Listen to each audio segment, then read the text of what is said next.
Okay, so our last but not least panel is cross-cultural discoveries of the silent screen. Whenever you're ready.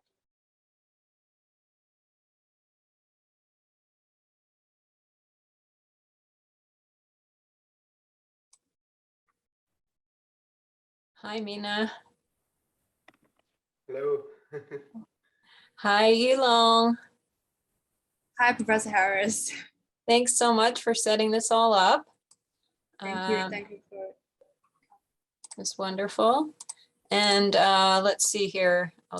I guess. It was a pleasure to see your paper, and I'm glad to be here with you at the conference for all this time. I'm going to share just the screen, and then I can hopefully start. Can you see the screen? Can you see my screen here? I wonder. Yes. Yeah. Okay, good. Thank you. So I'm very grateful. So yes, as Kristine, as you said, yes, I've been conducting my research and teaching at Goldsmiths, University of London. And kind of one of my big areas of research is Yugoslav cinema, and in particular Yugoslav silent cinema. So, and this here, I'm really glad to be able to share with you today, Itarina, who was called in many ways our first international star, prima diva, and in a way the first lady of Yugoslav cinema. And she had been really in this period from 20s and 30s, a great star, also internationally and across Europe. And it was really interesting also, as I will kind of go into, because she was also somebody who wasn't just who was famous on the silent screen, but who also kind of made this transition to sound very effectively, and also became equally popular during the sound era. But if we take away, we can perhaps start from the beginning. Her early years, who was she, first of all? She was born into a Slovenian family as Italina Lida Kravanja in 1907 in Divača near Trieste. That's today the border. So basically it's still today present day Slovenia on the border with Italy, so near Trieste. And as she was growing up, that was a time when the First World War broke out and her family moved to Ljubljana. And then after the First World War, you had the formation of the Kingdom of Serbs, Croats, and Slovenes, which would be in some years later be called Yugoslavia. It was interesting because her family, from kind of my research, I see that she was very, from an early age, was inspired to do acting, but for one reason or another was prevented or was not able. But nonetheless, she was very much noticed for her beauty. She was she became Miss Ljubljana, and then went on to basically for the Yugoslav competition to Miss Yugoslavia. She was again prevented from this, I think, by a family member. And by the time she showed up in Zagreb for the final Miss Yugoslavia competition, they were already selecting other finalists. But nonetheless, she caught the attention through her photographs, through her work. She caught the attention of a producer who then sent her photographs to a big producer in Berlin. And this was the start, in a way, of her call to acting. And it was interesting that one of the kind of newspapers of the time noticed that it was soon clear that Ita is not only a beauty to whom there is no equal, but has great talent for the dramatic arts, and as such as will become a great actress, and more than that, a film star. And certainly her kind of path in life, the fact that she actually ran away, and this was a sort of turning point in the path to acting, she ran away from home and went to Berlin during this time, which was an unexpected twist, but was one that would in a way determine her fate in the world of acting and cinema. Her acting years, so as a kind of brief rundown, because I know this year the conference also does a connection with migrations and kind of how melodrama plays into that. But what's interesting about her is that there's a kind of pattern we can notice in her work, perhaps not detectable easily, but then we can see a sense of direction also in which she led her career, we can say, but I guess her work, because it's very interesting that she said in a way no to stardom, and yet it became a great star. And what I mean is, let's start at the beginning. So her work was initially in Berlin for Ostermeyer, Peter Ostermeyer and the Ostermeyer studio, and that's where she made her first films. She traveled around Europe, so and she went after that to Paris and Vienna, where she forged some of lasting relationships. I think it's interesting to talk about Richard Oswald as well, who was an Austrian director who noticed her and who she worked with, and particularly in Prague, which was, as I said here, start of a beautiful friendship. because some of her most famous films that would be remembered were made in Czechoslovakia. The part where I said no to stardom is that although this time, as she was increasing and became an increasing international star, she was given an offer in Hollywood, which she turned down. And this is an interesting part where we start to see not only parts about her on-screen personality, but also her character, in which you must show great integrity and also self-will in order to turn something like this down. And particularly when it comes to film stars, as we usually think of them, I think that here's another kind of interesting case, and particularly in this case, her as a woman in the 1930s. And what she chooses to do is to go back to Belgrade, and this is in a way the way home, the capital of Yugoslavia at the time. And it's interesting what happens next. But perhaps before we talk about her own life and kind of what drove her, it's good to touch upon the films. So some of the key films that she made, and here we get a bit of a range, kind of in terms of the transnational productions she was working in, that she worked on a lot of particularly German, Czechoslovak, and Yugoslav films. And so for one of the first one was by Franz Osten, Was die Kinder Eltern verschweigen. The next work, and then she did several other films in Germany, and a lot of them kind of revealed a serious kind of play towards eroticism. And this is very interesting because despite any eroticism, she kept a kind of very fascinating sense of innocence in her work. And also it would be interesting to see how there would be a transition in sexual representations, but also representations more generally, as in German cinema, you would soon have the Nazi takeover. So that's also something I guess I'll touch upon. But then when she went to work in Czechoslovakia, she worked with one of the most foremost directors of the time, and still one of the greats kind of the silent period, Gustav Mahati, with whom she made Eroticon. And as we know, I mean, Gustav Mahati was somebody who also afterwards made Ecstasy with Hedy Lamarr, and was a kind of very well-known director for kind of touching upon sensual and explicitly sexual representation of femininity, and in a way that wasn't crude, as it was the case with some later representations of sexuality and sexualized femininity, as would be in the 50s and even hypersexualized in the 60s. So, and it's interesting to see the dynamic between Gustav Mahati and Nita Rina developed in the 20s already. And then her work continuing with Richard Oswald, who I mentioned earlier, who's from Austria, and making Frühlingserwachen. And again, this continued relationship with German film production. Having said that, she also continued her work in Czechoslovakia and worked on a film called Tonka of the Gallows, about a prostitute. And again, with some of her qualities shown in this film. And it's really interesting to talk about this film because here's also a transition period. While the first few films I mentioned were silence, here you have a moment where sound enters. And like many silent stars, and as I'm sure we're familiar in film historiography, this fear of adapting to sound. And often many silent stars were, as soon as sound came, perhaps were sidelined or no longer participated or no longer had that same role or effect in sound films as it did in silent films. Contrary to that, it's interesting that Nita Rina kind of very much adapted and became also a proponent of the first sound films. The reason I say this is Tonka of the Gallows was shot as a silent, but then was dubbed as the first kind of Czechoslovak sound film, and was dubbed in several languages.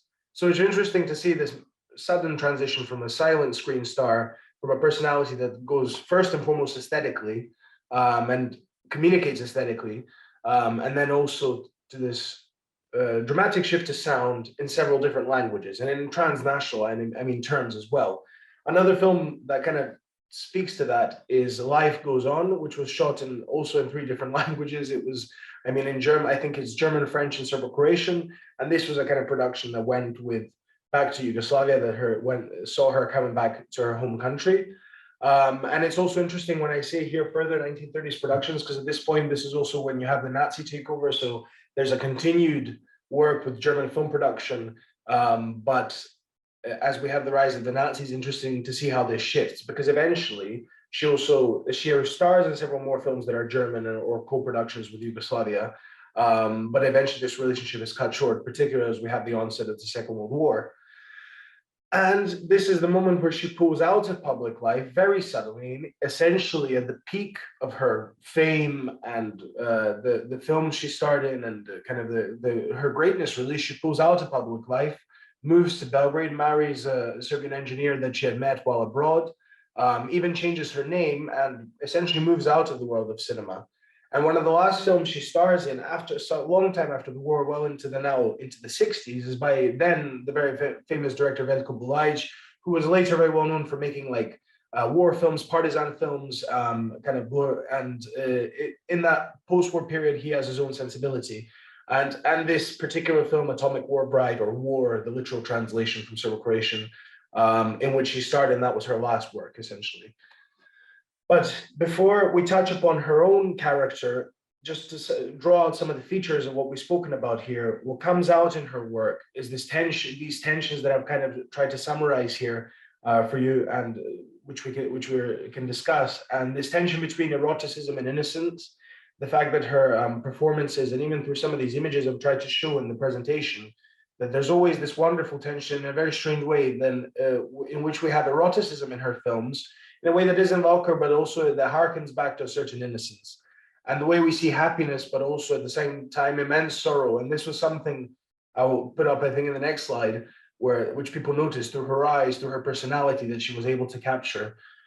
And with this, a combination of strangeness and familiarity at the same time, and something one couldn't put one's finger on. And this is, again, something that's connected by this very much this materiality of the medium, of her representations, and particularly heightened by the fact of these representations of sexuality, if you will, and this connection with the existential, which you can't put quite your finger on, this deeper longing that comes through her work. And given the number of films she starred in where we can see this, it's quite fascinating. So, and this is kind of some contemporary reviews of the time, mostly from German and Czechoslovak newspapers. All actually here I quoted from 1929, and this was reprinted in Yugoslav newspapers, and I've kind of translated. So I hope nothing is lost in translation as well, but I think we get the idea. In Bohemia, they wrote, her tragic beauty invokes a melancholy of the Baroque and speaks to the classical forces of fate.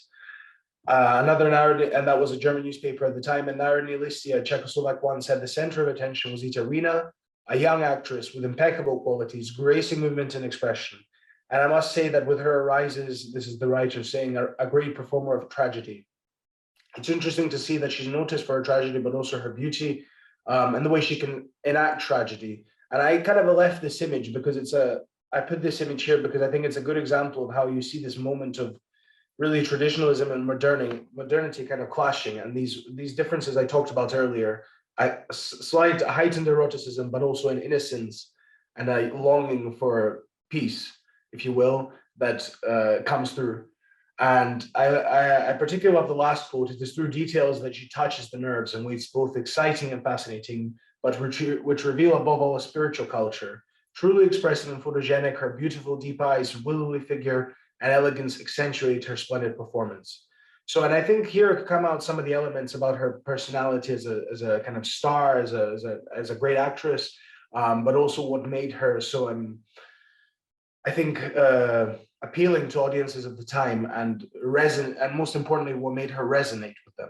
And I think this is something that carried, if I may say, into her character from what I can detect well after, because I think to leave particularly that moment and that integrity, to be able to leave the world of film at the height of your fame and to do it willingly is an interesting, requires character.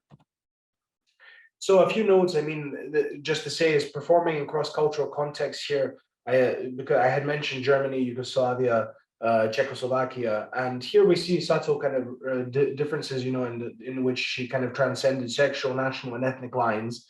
And one example of this, I mean, is the way of, as we've spoken about sexuality, how we see sexuality represented in silent film. In Czechoslovakia, you had a particularly kind of, as I said, sensual and even explicitly sexual representation, which was rare for the time. I mean, a film like Ecstasy, which I had mentioned before, was a complete shock. And even to this day, you know, is infamous for kind of the reactions it caused. And for its representations, which still stand to this day. So, and it's interesting to see by contrast, though, how this contrast to Germany, where you had that, but then this sudden shift, particularly with the Nazi takeover, in sexual representations where women attain a role, perhaps sometimes we have this idea that's ideologically representative of motherhood, but at the same time, they become masculinized almost. And if you watch films by Leni Riefenstahl, I think you'll get an idea of this. And then again, in terms of national and ethnic boundaries, this is again where we can see kind of differences. And as I mentioned now with the Nazi takeover, things that become particularly significant, but in the Yugoslav context, which is essentially built on kind of the different constitutive peoples of Yugoslavia, where we see that kind of diversity also present in her work. And now the kind of final details, where this is the part where I've talked about her kind of on-screen representations, and I encourage everyone to discover her work, because I think it's fascinating. Her whole approach to cinema, her years in film, and her as a personality. She's just an all-round fascinating figure.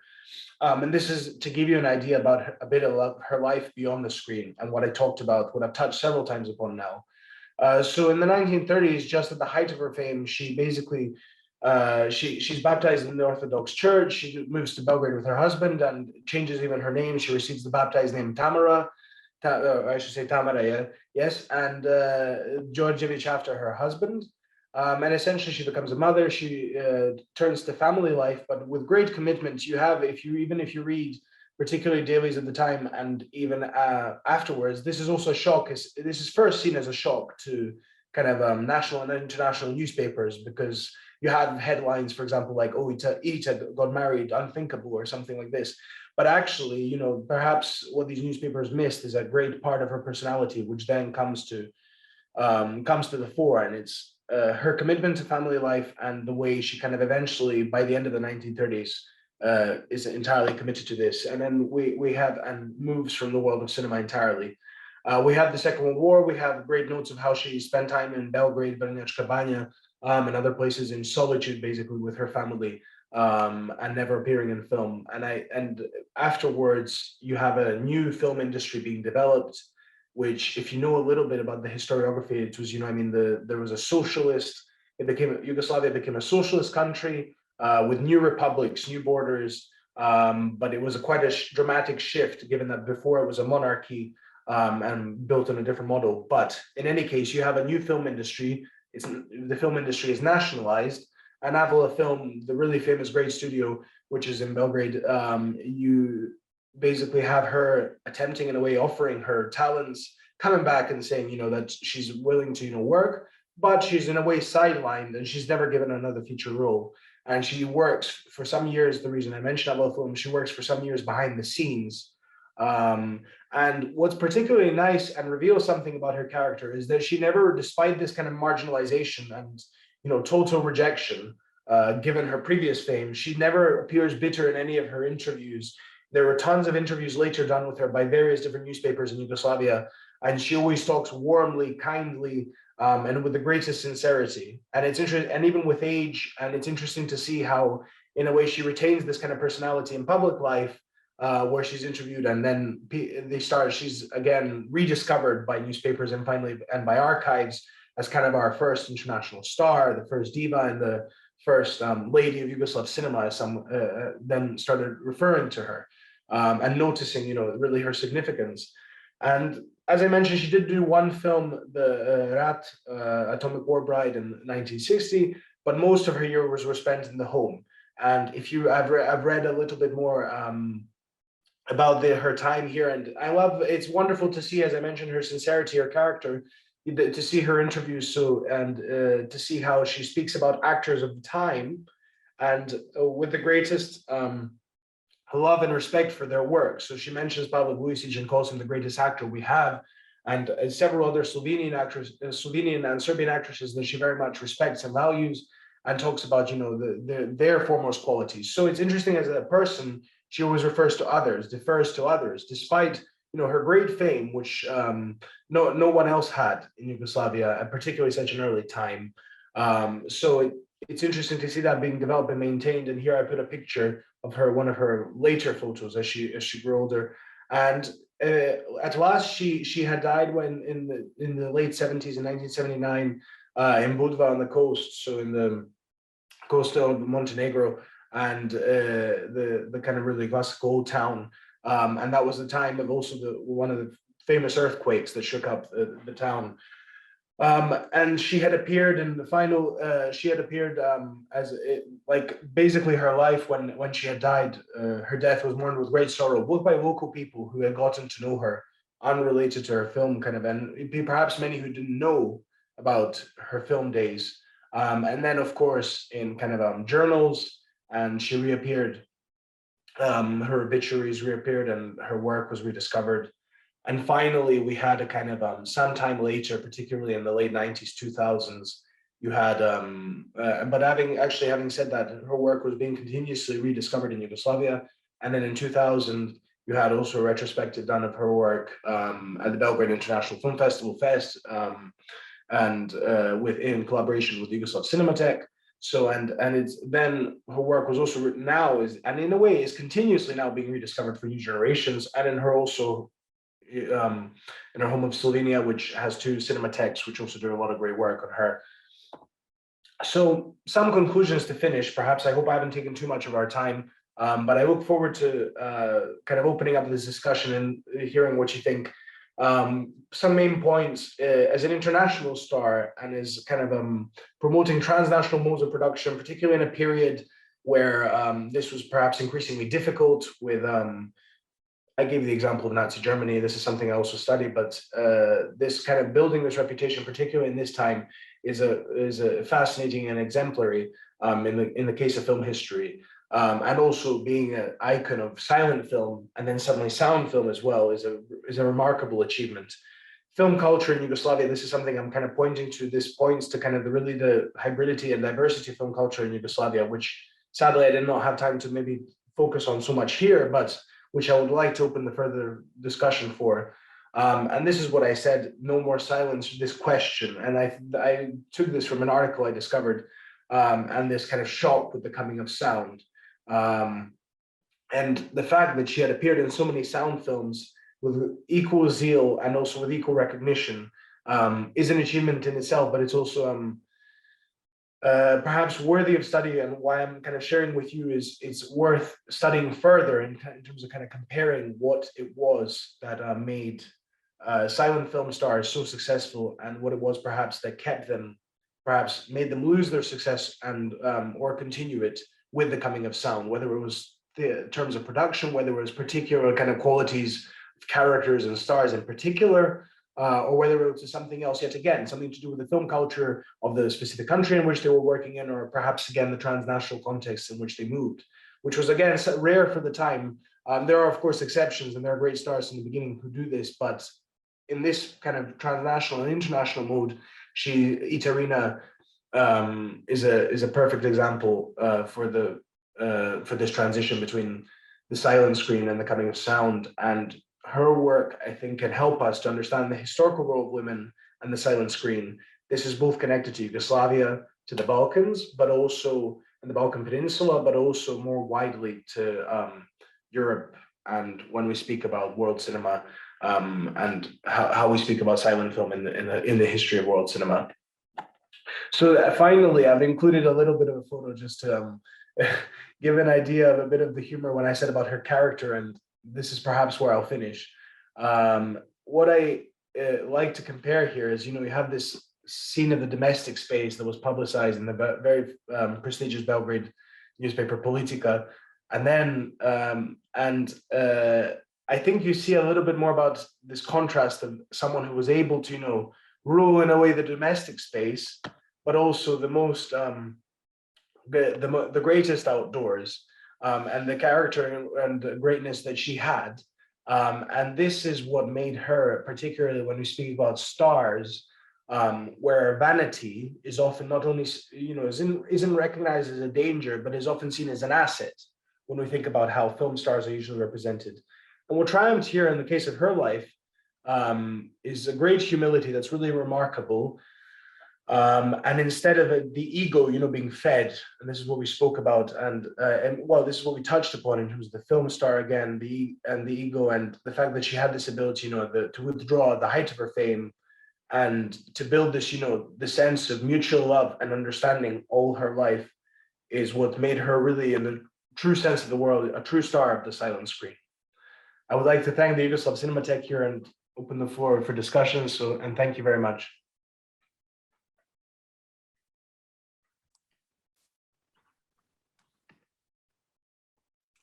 Great. Wow, that was so fascinating. Thank you, Mina. Wow. I have so many questions for you. As we open up the Q&A, I just want to encourage anybody who has questions to, post in that little Q&A bubble area on the Zoom screen, and we're happy to address them and chat, hear your views,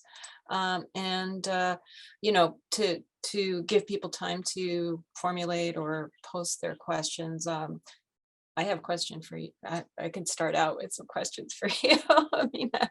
I was just found her migrations just fascinating. And, I guess three kind of questions I had were, where did she do most of her film work? And did she speak multiple languages? And how far did her films, whether they were silent or sound, circulate? So they're more factual questions perhaps, but I'm kind of curious to hear more. Thank you very much. I would say, so the part about language, I have to say I'm not certain. So I'm not quite certain how many languages she spoke herself. This was something I would need to research a little bit more. But when it comes to circulation, her films did have, I would say definitely European-wide circulation.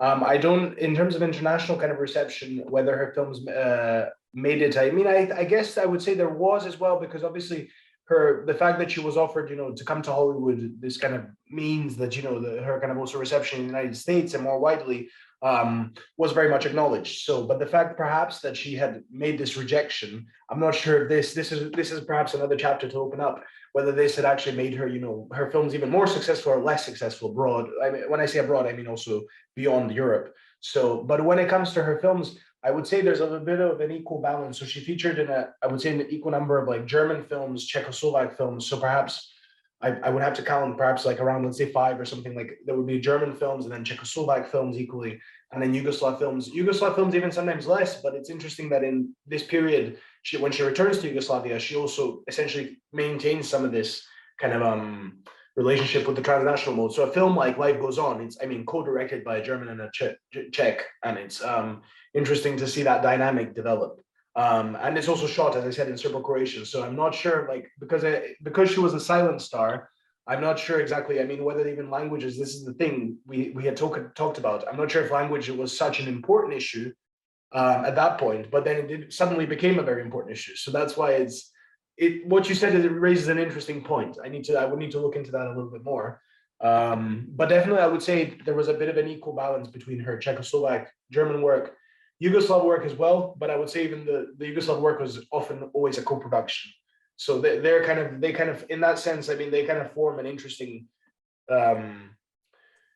research area in themselves, because for me, I'm also studying Nazi Germany. So the fact that you have kind of German Yugoslav productions at this time, and particularly, well into the late 1930s, you're wondering, how did they exactly arise? And of course, she's then, there's some stories of how she didn't get really exactly along with the Gestapo, and eventually she was told by the Yugoslav ambassador to leave Germany. So that was in the late 1930s. But I think there's this different dynamics going on. But I hope I answered to some extent what you asked. Yeah, no, that's fascinating. So I'm also curious, you mentioned the rediscoveries. So that kind of sounds like there were some films that were lost or thought lost and then rediscovered, or was it more that she, as that period of time was not sort of in current circulation and then gets sort of reanimated with maybe new technologies or new social or political circumstances, things like that. So I was kind of curious, what motivated those rediscoveries, and then do you see the same kinds of things, same aspects of her work being highlighted each time, or are there new ways in which she's framed or depicted? Yeah. Excellent questions. Yeah, that's a really good. What I meant also in terms of giving you context in the Yugoslav period, kind of post-war, you had this moment where because there was a kind of advent of socialism, you would have a lot of films from earlier being kind of in a way starting from ground zero. Not formally, there was a lot great heritage before, but in terms of historiography, you would in a way often films that were made in the they would be seen as from the monarchist period or something like this, so in a way, films would be kind of shoved under the carpet for a little bit. And this was at least the official line for a long time. This doesn't mean that in practice films weren't rediscovered, but at least that kind of prevented in a way, or at least hindered some of the kind of more kind of realization of these films. And the reason I say this also is like I gave an example of her work, so she was effectively in a way sidelined from the new film industry. And this wasn't the case of only her. You had other filmmakers. Like one other great example I can give is Mikhailo Popovic, who basically made the most famous Yugoslav silent film of all time with Faith in God.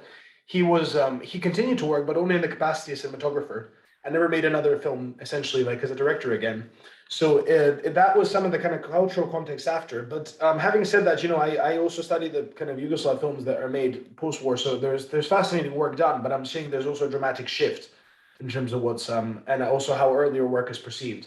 But then you have in the Yugoslav Cinematheque, you have this kind of preservation of that heritage, and you had scholars, archivists, people who were working on it, working to preserve it, and you have her being talked about quite a lot also in kind of public discourse, and then in that way, her kind of films re-enter at least debate, if you will. Some of them I'm not sure how accessible they are because I see that even with the later kind of retrospectives, only the most famous Czech or German films would be shown, and the Yugoslav one, the co-production. But some of the other ones are a lot more difficult to find from what I've seen. Even in some retrospectives, I'm not sure as to their exact condition of preservation. So this would be something that I would need again that requires further research, like particularly to detect.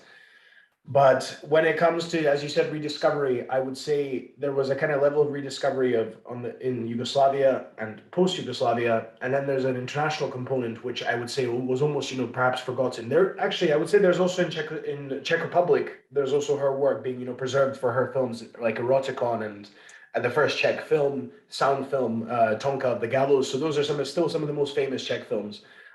So there's different contexts in which her work, I guess, can be rediscovered. But yes, what I'm trying to say is that what prompted, I think, her rediscovery in Yugoslavia was purely cinephilic because it came from the Cinematheque. So, and then I think that aim should also be in an international context, which still I think is lacking. I mean, I think this is why I'm also excited and honored to present here because I think I would always love people to discover her work. So, but I think on a final point, if I may, I hope I'm not answering too long, is what's interesting about her is that she's, of course, I mean, she's Slovenian and in a way, and the perception of kind of her being our international star, now Yugoslavia doesn't exist, but when the perception of her as an actress and kind of the kind of cultural flows that went there, she was always seen as our star, regardless of who you were, whether you were a Serb, Croat, Slovenian, or whoever you were. So, and even if you look at newspapers, you would always hear from the different kind of centers, you would always hear our star and everything. And it's interesting perhaps to see how this dynamic, after Yugoslavia would perhaps change, because obviously, perhaps a lot more now in the Slovenian context, she's seen as, Slovenian, which of course she is, but that dimension, kind of the Yugoslav dimension, if you will, I think ought to be preserved because that's how it existed and how her stardom emerged. So that's why this was really interesting because somebody during this whole process of writing the conference, they asked me, please include a reference. Is this Serbian, Croatian, Slovenian, or Yugoslav star? And I kind of like to just go for the Yugoslav because I think this is also this is how she's referred to. I mean, if you read about her work during the time. So thank you. I went a bit too long there, but thank you. No, it's all amazing. I mean, it's just, I'll just interject and say, again, encourage anybody who has questions, feel free to post. We will keep chatting and I will keep my eye on the Q&A area. But yeah, I mean, because she kind of straddles these two these multiple periods, and I mean, there are analogies with Chinese film history, right? With the changes in regime and notions of new nationhood, and then how people identify or are identified as, symbolic in any way, or as members or not members of a particular cinema. So she's a really fascinating example of someone who makes all of these interesting transitions, as you pointed out, right? Silent to sound, and then the sort of the different political lives of the whole, of Europe, really. I mean, she's kind of just traversing so many different boundaries that it's perfect. It's a perfect way to conclude our conference, right? Yes. Yes, I mean, I love that. Yeah, this is precisely like, I'm grateful. I didn't actually expect to be the last person presenting, but this is a nice way of, just the grand finale.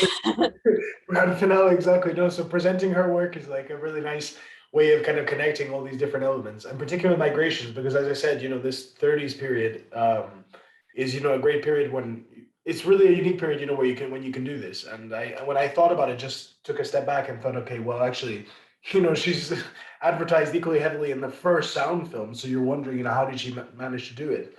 And also to move away from film entirely. So, it's not, you often hear these, when you hear about most film stars, you hear often this, either these tragic endings or this way in which they're taken from stardom, but you don't really hear, that they're at the height of their fame and they just leave. So often quite willingly. So she's overall an interesting kind of figure.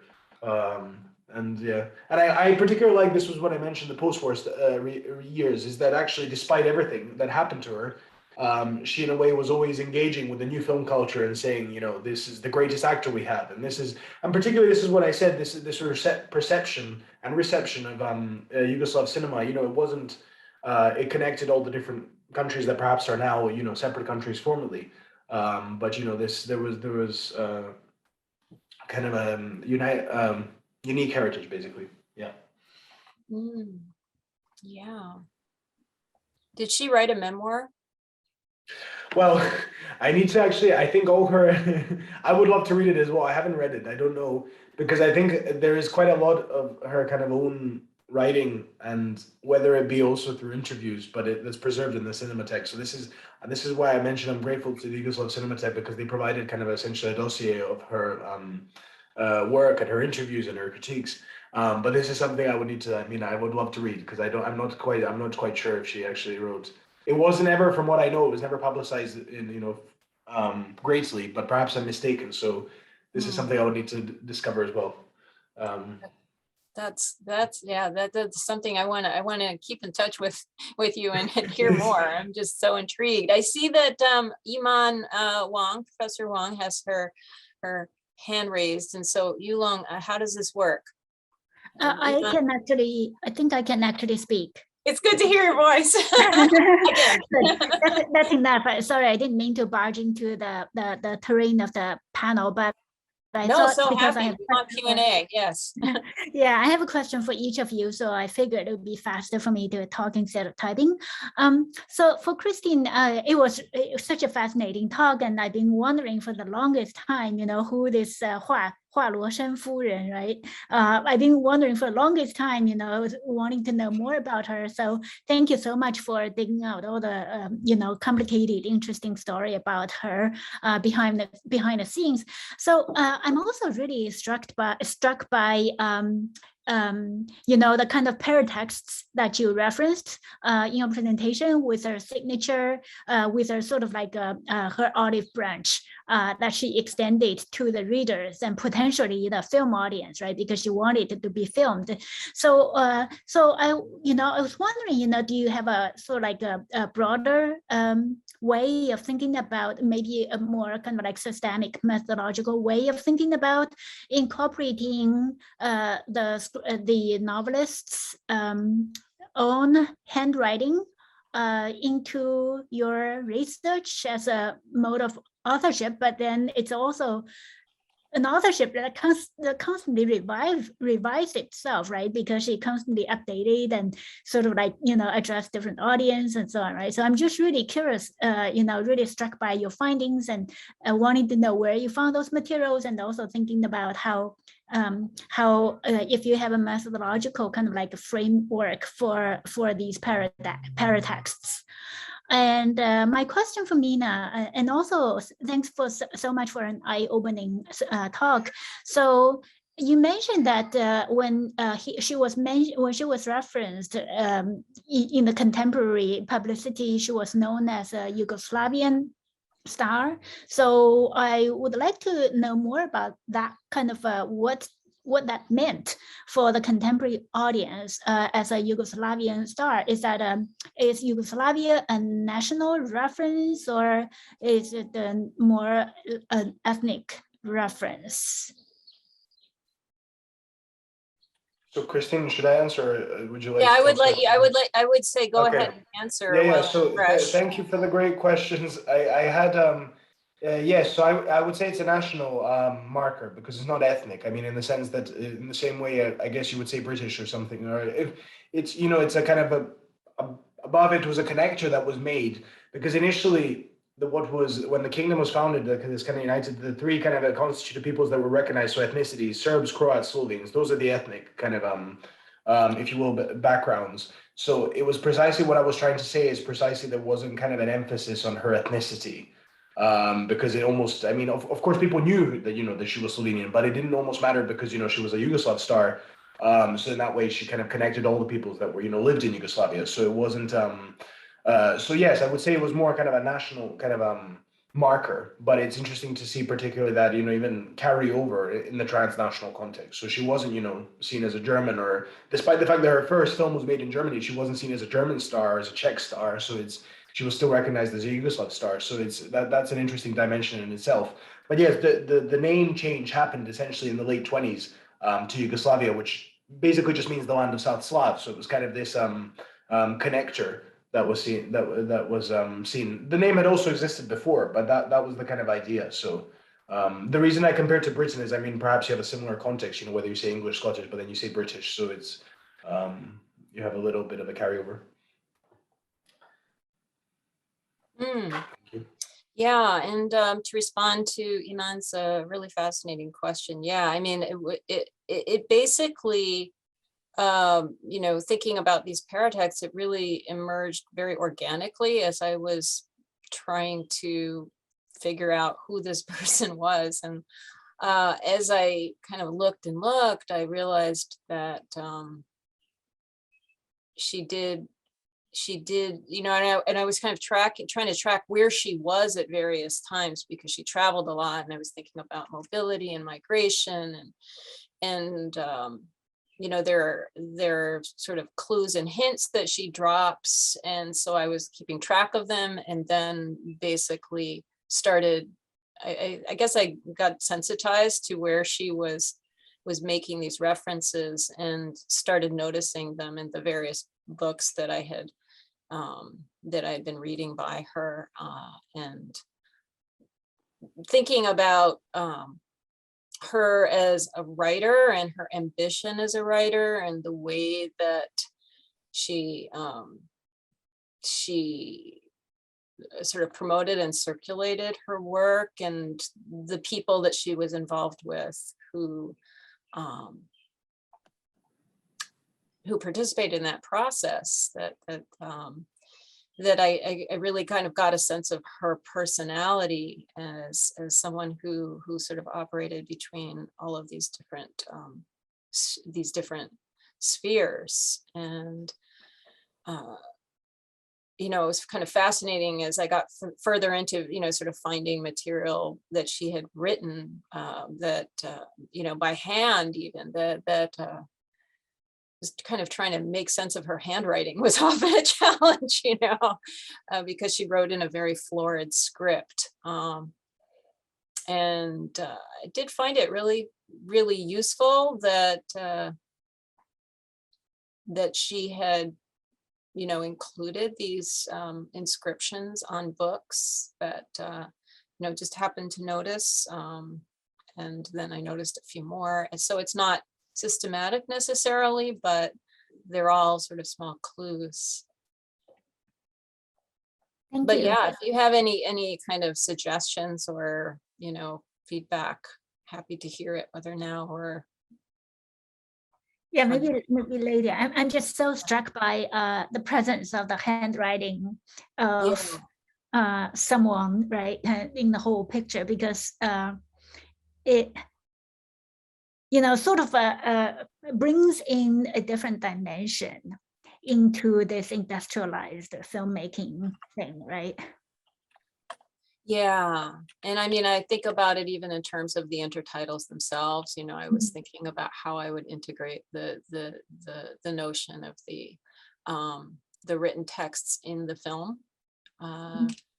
with a consideration of her own kind of inscriptive practices, and you know, and how many layers of translation are going on there, and how that was clearly a kind of collaborative effort in many instances. Yeah, thank you. It's really fascinating. Thanks. Thank you. Any other questions, or Mina, you want to make a remark? I have a question for you actually, but I would like just to ask you if I may. I mean, yes, how was the film? Because you had asked me a similar question. I thought I would like to actually know about this film. How was it rediscovered? I mean, if you could tell us a little bit about how was it, the process of its rediscovery, both also formally, you know, was the film restored, and also what is its place in kind of Chinese cinematic heritage? I mean, how does it configure in relation to other texts at the time, but also in films perhaps later? As you said, there was a dramatic shift, so it would be nice to know a little more about this. Yeah, I didn't talk so much about it because I also introduced the film, so I did a little bit of that in person, so I saved that for separate. But yeah, I mean, it made in 1931, but then lost some years, you know, by 1937, 38, China was at war. You know, Japan had begun its formal attacks in China, although, you know, some of those had commenced a lot earlier, including in the year that this film was made. And so, you know, in that process, a lot of things were lost. Then, you know, subsequently, some films by this actress, Ran Yu, who plays the multiple roles, some of them were sort of replayed in the 1980s, kind of revived, you know, after the death of Mao, basically, after the Cultural Revolution. There was a kind of revival of her work, and sort of concurrent with that, but not related to that, separate. There was this film was rediscovered, not in China, but in Uruguay, in a kind of, you know, a kind of defunct archive. And that film in 1993 was not really repatriated, but sent to Taiwan. I guess you could say it was repatriated in the sense that Taiwan is the Republic of China, formally known as the Republic of China, and the film had been made in the Republic of China. So that's why it went to the Taiwan National Film Archive, as it was known at the time. Now it's called the Taiwan Film and Audiovisual Institute.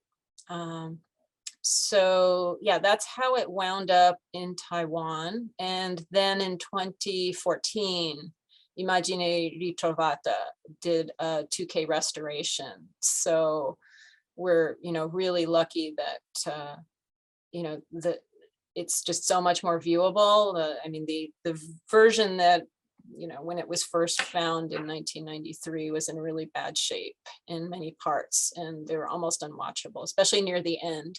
And now there's only one portion, you know, if you watch it online, you'll see there's one portion that's, you know, highly deteriorated in a very moving way. You know, I love Jennifer Bean's essay film that she just showed us again. It was great to see it on a screen in the conference, and it's good to see it again.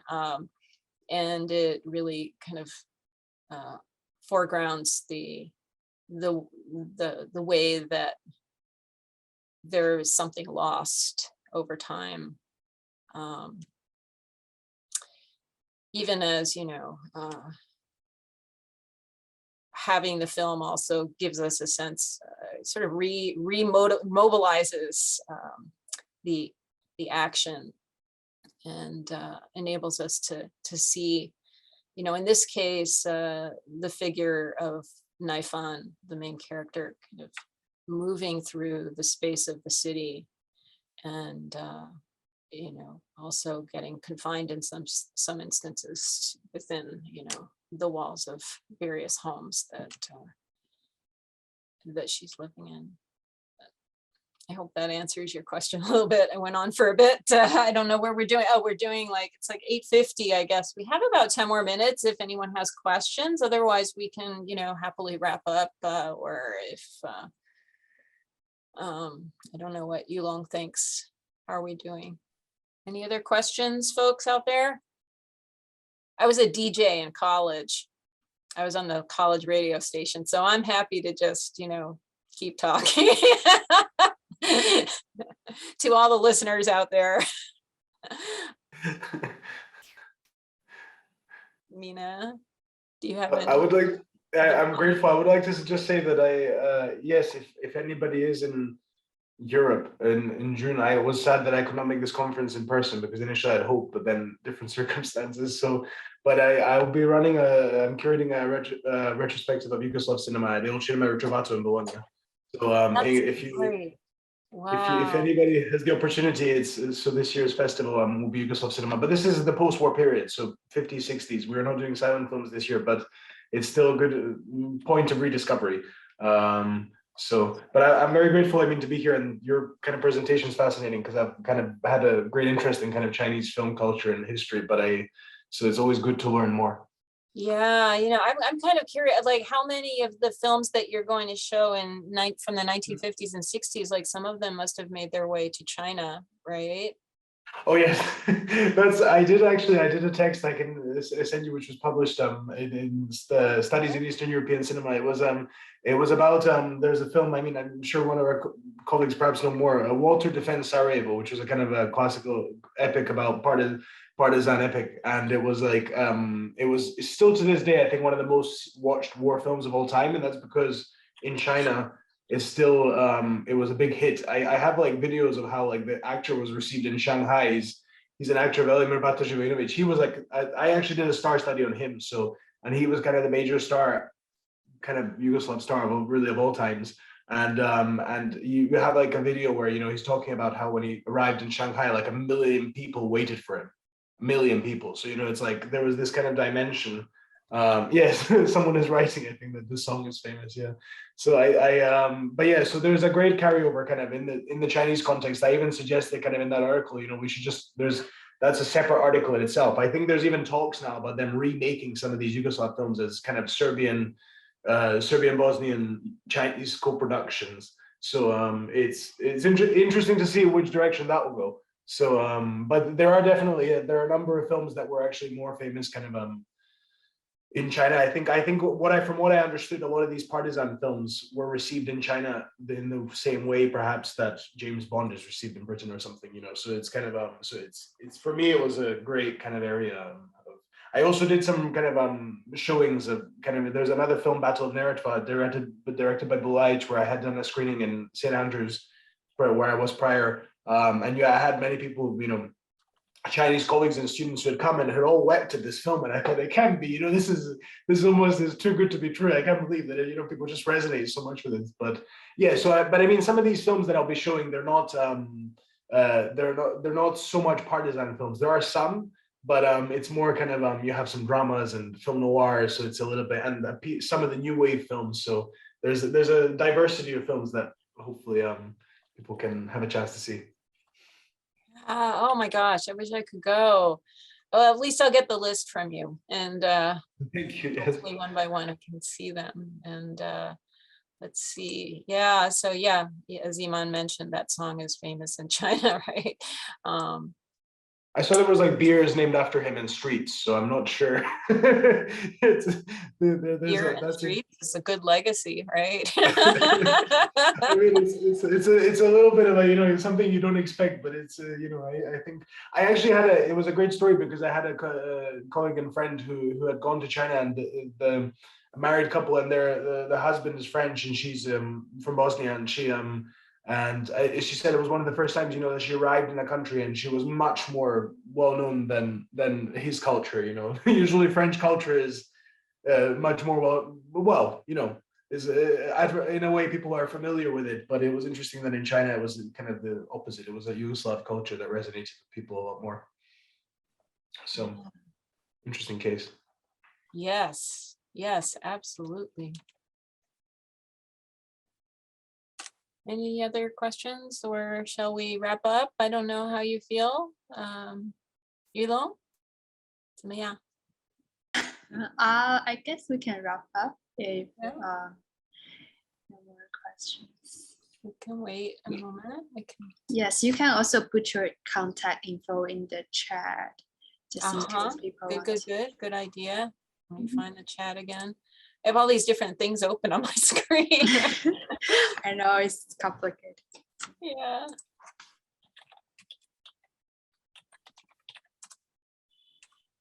I will copy.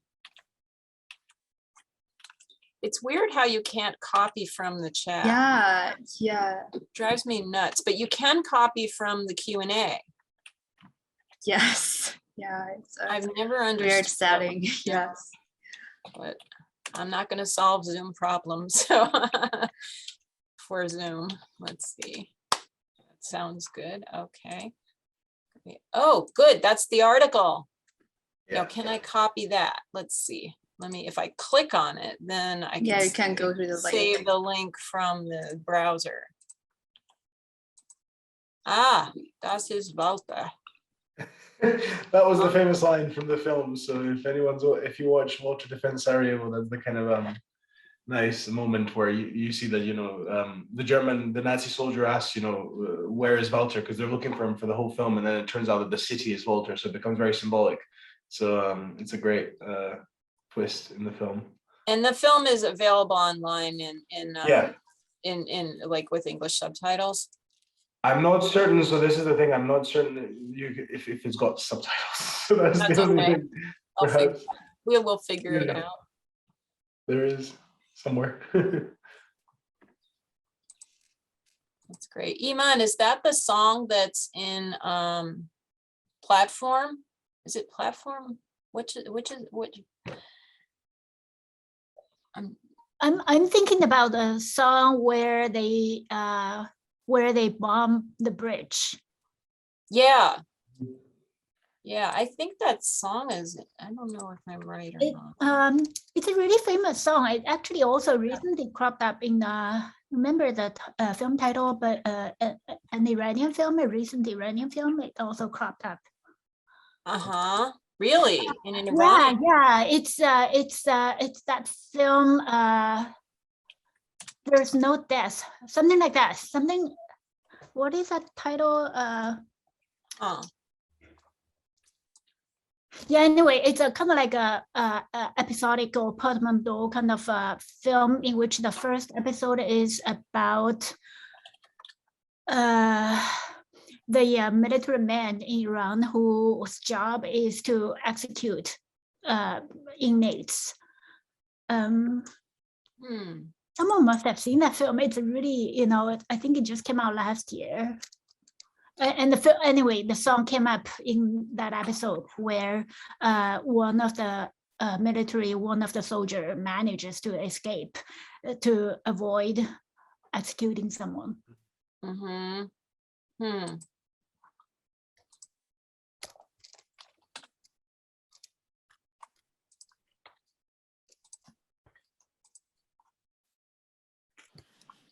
Yeah.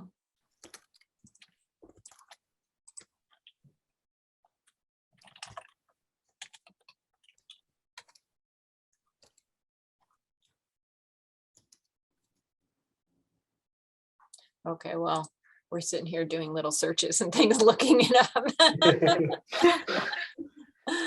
We will figure it out. Another mystery to solve. Iman, I loved your paper, by the way. Thank you. Thank you. Thank you. There is still a lot to be done. I'm just, you know, it's just pieces that I threw into the PowerPoint. And so much material. It's really fascinating. I mean, that shot of Anna May Wong, and is it, what was she played? Alaskan or something? Yeah, in Alaskan. I had no idea. Yeah, it was one of her less obscure films. Peter Pan, a few months later, is much better known because it's Peter Pan, right? So the Alaskan, you know, was by the same director, same cinematographer, James Wong Ho. So, and the film does not exist, so or does not considered lost. So, but it's really, when I dig into the behind the scenes, as you did with the lady Hua Luo Shen Furen, you know, when you go behind the scenes, then it can be such a completely different, or kind of like a contested picture that I'm interested in exploring. Yeah. Do you have many like sort of shot scene, like materials about the production, like where, you know, there's photographs of them shooting, or well, not a lot of photographs about them filming, but there are some publicity stories about, you know, the whole orchestration is actually pretty spectacular, because not only they orchestrated this large number of indigenous actors, also they had to change the landscape. So there is a publicity story about how they went to this Canadian Rockies, this location to shoot, but it was in summer, the snow had melted at the place where they were planning to shoot. So they actually dynamited and brought the snow all the way from the peak to the plains to shoot. So the whole transformation of the landscape in the name of filmmaking also really intrigues me. Yeah. Yeah, location shooting is still very constructed, right? Yeah, they all build as location shooting, you know, like all the actors are built as authentic, the same way that the locations are treated as authentic. But a lot of times they're either unidentified, or in this case, it's supposed to be Alaska, but it was actually filmed in Canadian Rockies. So there is this location masquerade as well. That's a great term. That's fabulous. Yeah. Location masquerade. That's a good way for us to conclude the migration and mobility theme for the past week. So I guess with that, I don't know, Yulong, do you feel like what do we do next? We thank everybody. Thank you, everybody. Yeah, I guess. Yeah. Yeah. Also, thank you, Professor Harris and Mina, for this great panel to close our conference. So thank you. Yeah, and keep in touch, everybody. And thank you, Iman, for all your interest. Yeah, thank you, everyone, for tuning in. Yes. Thanks. I'm so sorry to, I'm so sorry to miss seeing you all. Yeah, we really missed you. We wish you could have been there in person, both of you. Yeah. Next time I'll be there. I mean, next time somewhere. That's right, wherever we go next time, right? Right. And, let's hope it will be very soon. And in the meantime, stay safe, everybody. Take care of yourselves, and be well. Look forward to seeing all the fruits of the conference come out in various forms. Thank you, Yulong. Thank you very much.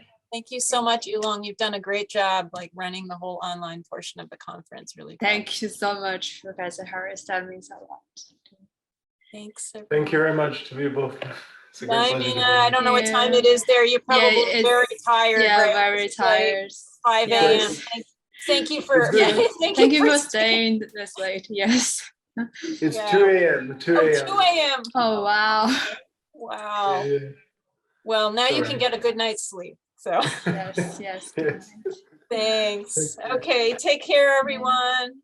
Take care. Bye. I just have some closing credits. Okay. Yes, so I'm happy to announce the last panel concludes our online session and marks the completion of the Women and the Silent Screen 11th Conference on Women Cinema and World Migration.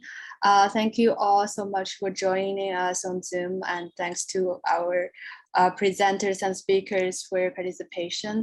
And I want to express gratitude on behalf, I believe, everyone for revisiting the female pioneers in film and sharing with us your fascinating research and works with us.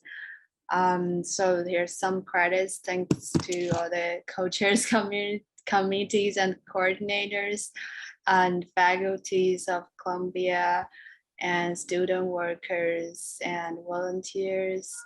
And especially thanks to our Chinese sponsors, especially Beijing Contemporary Art Foundation. Thanks to Ms. Cui Qiao for connecting us with the professors and filmmakers, and also funding the screenings and help circulating information about this event. And thanks to Professor Li Daoxing from Peking University for helping us borrowing the real film of Wai Rose Wu and help circulating information about this conference. So our sponsors, and yeah, I think that's all. So good morning, good afternoon, and good night to everyone. So Thank you. see you. Take care. Thank you. Be well. Oh, thank you, Iman, for that reference. No Evil. That's the film. Great.